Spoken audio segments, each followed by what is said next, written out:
Hey there, Patreon subscribers. Thanks for supporting the work that I'm doing here. Here's a little tip for some playing on Big Spike Hammer inspired by J.D. Crowe. So if you look at the second half of what Crowe played on this kickoff, sounds a little bit like this.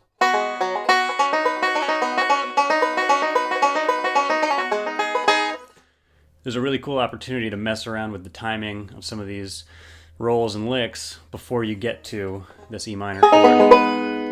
So what you can do is you can experiment a little bit and see what you can come up with in that space. So here's a couple ideas of what I mean. And you can really do anything, but this will be a good way for you to get used to improvising in the Scruggs style and land on the right chord at the right time. So here's a little version of what you could do.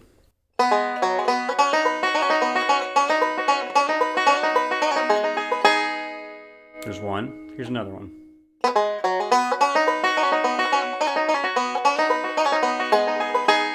That's kind of cool. You could get out of this box a little bit if you wanted to.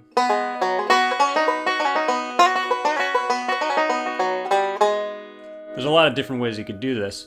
Really, this is kind of what we're working on here is point A to point B. So starting in the same place, and then we're kind of ending in the same place. Right? So anything else that happens in between is kind of fair game.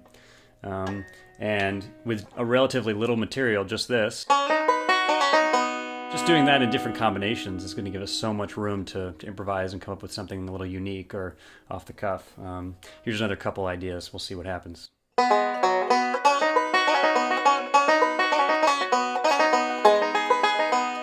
You know, I'm not really thinking about any particular licks. Really, it just comes down to making sure that I play the right number of notes before I get to the next chord.